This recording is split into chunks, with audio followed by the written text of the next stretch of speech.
Morning, Masters. Thank you for joining me today.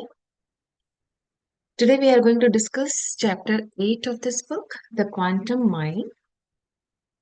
And this is about how reality, the world around us, and even our bodies isn't as fixed and predictable as we once thought. And more importantly, how our thoughts and attention can actually shape the world we experience. So, let's start off with how we have traditionally thought about reality. Like for centuries, famous thinkers like Rene Descartes, Sir Isaac Newton, they taught us to divide everything into two parts: matter, like things we can see, touch, and measure, and the mind, which includes like thoughts, feelings, and consciousness. We can measure them. Back then, science took charge of studying the physical world, matter, because it followed predictable rules. But the mind, being so unpredictable and personal, it was handed off to religion and philosophy. And for a long time, people they believed those two things were completely separate. That's what we call dualism. Thanks to Newton, we learned how to predict physical things, how apples fall from trees, how the planets move, and how long a plane takes to fly from one city to another.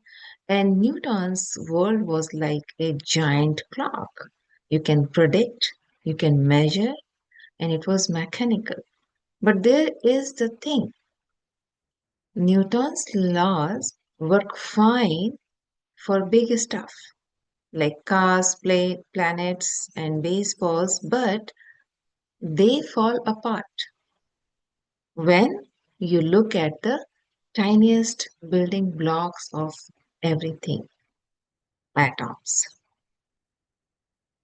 When scientists they started looking closely to atoms and even smaller things like electrons and protons, they found out that those tiny things don't behave like the big stuff we are used to.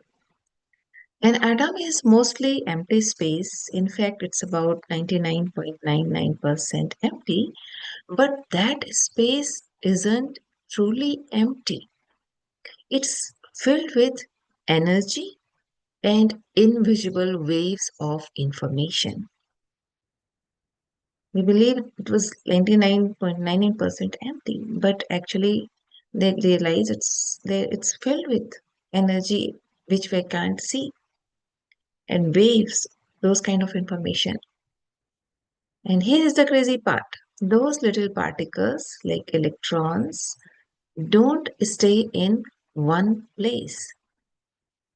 They pop in and out of existence, and they only show up where you focus your attention. And this is called observe effect. In other words, you can say when you look for an electron in a certain spot, it appears. When you stop looking it disappears back into energy. Isn't that mind blowing? Right? This means our attention shapes what becomes real. And remember, this is not philosophy, it is actual science from the world of quantum physics. Even you and I are quantum too. If atoms behave like that, and everything is made of atoms, including you and me, then that means we are also doing this pop in, pop out act all the time, just like those tiny particles. In a certain way, And we all exist as possibilities in the quantum field, and what becomes real depends on where we place our attention and our energy. So, Dr. Dispenja says when you imagine a better future, a healed body, a or a happier life in the quantum world, those possibilities already exist. It's there, you don't see them, but you can with certain changes in your life, with your belief, the tools we have talked about, and we are going to discuss more in future chapters. And Dr. Joe Dispenza puts it like this. He says, if you can imagine a future event in your mind, that reality exists as a possibility in the quantum field. And the better you get at focusing on those possibilities with emotion and belief, the more you can pull them into your life. It's possible. And remember, this is not magic. That's how the quantum world works. Now let's talk about energy. So every atom gives off different kinds of invisible energy like X-rays, electromagnetic rays, light waves. He says, think of atoms like tiny fans spinning at different speeds, right? And the faster they spin, the less solid they seem. The slower they spin, the more solid they appear. Like if the particles inside an atom are spinning very quickly, they become more like energy than solid stuff. It's in solid, but if the speed is fast, it looks like there's nothing. Like he gave us this example. Imagine a ceiling fan spinning so fast. Can you see the blades? No, right? You barely see the individual blades when ceiling fan is so fast. And it almost looks like a clear and invisible disk of moving air. In the same way, when atomic particles spin very fast, the matter they make up feels less solid and more like invisible energy. But if those particles slows down, they spend more time in one place and things start to look and feel more solid. Nothing has changed, just speed. It's just slowing down. And now you can feel. It's like slowing the ceiling fan now, and now you can clearly see the blades and even you can touch them if it slows down. That's how solid matter behaves. Its practice is particles move slower, so the thing they make up feels firm and steady. In simple words, you can say the faster the atomic fans inside everything is spin, the more energy like and less physical it seems. The slower they spin, the more physical, solid, and touchable it becomes.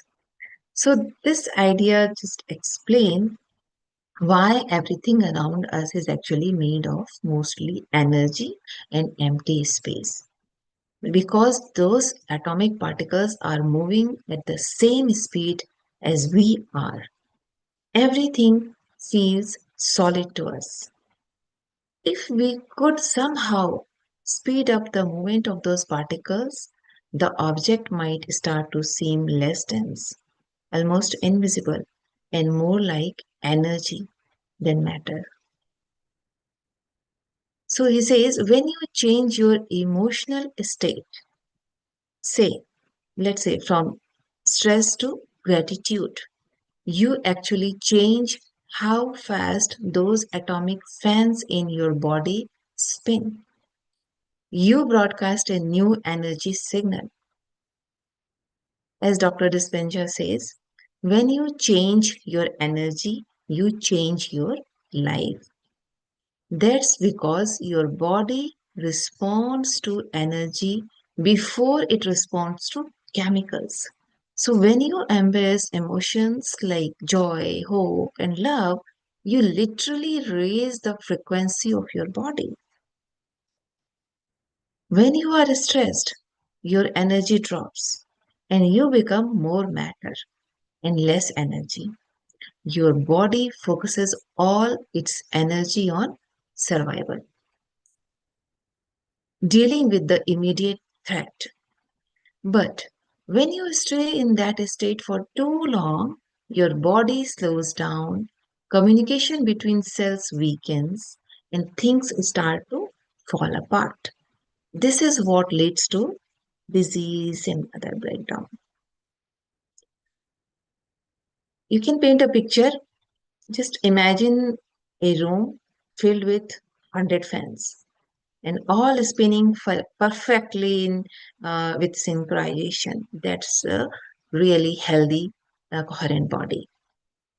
Now imagine another body where those fans all spinning at different speeds or stopping and starting, not synchronized. That's what happens in your body when you live under stress for too long. But when you focus your mind, raise your emotions, and practice feeling elevated, elevated like gratitude, inspiration, and love, those atomic fans start to spin faster and in harmony again. Your body's energy becomes coherent, and as a result, your cells communicate better. Your immune system gets stronger, and you feel healthier. Dr. Dispenza says when you change your energy, you entertain matter to a new mind, meaning you lift your body, your matter to a new frequency by shifting your mind and emotions. And he also says later, we are all connected. That's I would say, is the last beautiful idea in this chapter. All the atoms in the universe, including the ones that make up your body, are connected in an invisible field of energy and information. And this is what Dr. Jispenja calls the universal intelligence. It's the same intelligence, he says, that keeps your heart beating, your blood pumping, and your body functioning without you having to think about it. And this intelligence exists both inside you and all around you. So when you quiet your mind, you let go of stress and enter a meditative or relaxed state, you can tap into this invisible intelligence. And in that space, you stop being your body, your job, your problems. And you become what? You become pure consciousness. That's where healing and change begin. Not from forcing matter to change matter, but from raising your energy first. So today's takeaways: your mind shapes your reality, and where you place your attention is where you place your energy. He also says, Dr. Jaspenja says, by focusing on elevated emotions and new possibilities, you change the energy of your body. And thought that energy, you begin to shift your physical reality. It's not about wishful thinking, it's about deliberately directing your thoughts, your emotions, and your energy. while you know that you are already connected to an infinite field of possibilities. Mm, he reminds us, you are more energy than matter. So that's how powerful your mind, your thoughts, and energy really are. I hope it inspires you to pay attention to what you focus on and how you feel, right? Because you might be shaping your future with every thought you are creating. So be mindful. So, thank you so much for listening, and I hope you will join me again tomorrow. Now, let's sit comfortably and get into meditation. So, everybody, please cross your feet, clasp your hands, close your eyes. If you are wearing glasses, please remove them now. Relax your body as much as you can. And start focusing on your normal, natural breath. Thoughts will come and go. Please don't pay attention on your thoughts. It's natural. Just be with your breath, masters.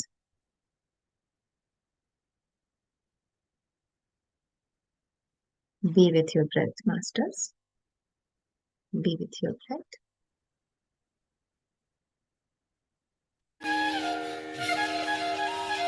We will be meditating for next 45 minutes. Just focus on your normal, natural, calmer breath. Be with your breath, masters.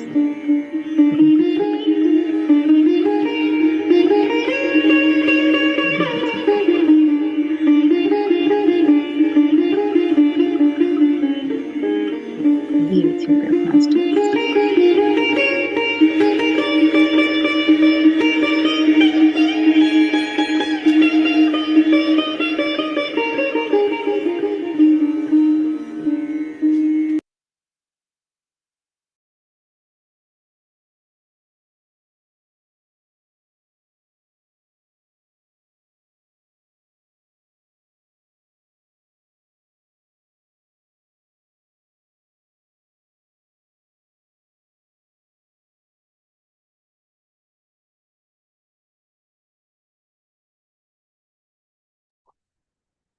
Be with your breath, masters.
just 1 minute like this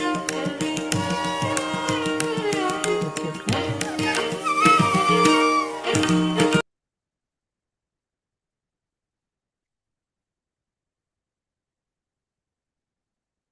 Be with your breath, masters. Be with your breath.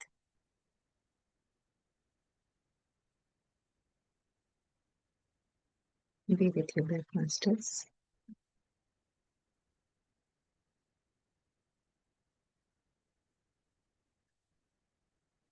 Last 30 seconds left.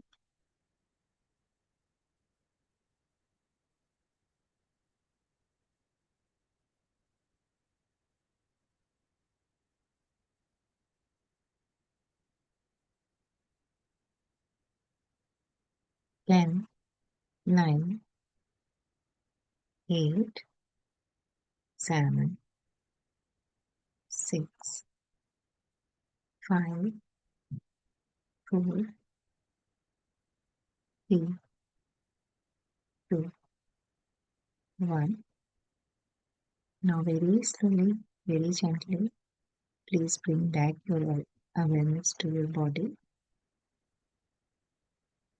Put both of your hands over your closed eyes. Slowly blink your eyes and open them. Look at your tongue with big smile and thank yourself for being here and doing meditation. Thank you, thank you, thank you, everyone. If you have any question, any comments, or you want to share any experiences, please do so now.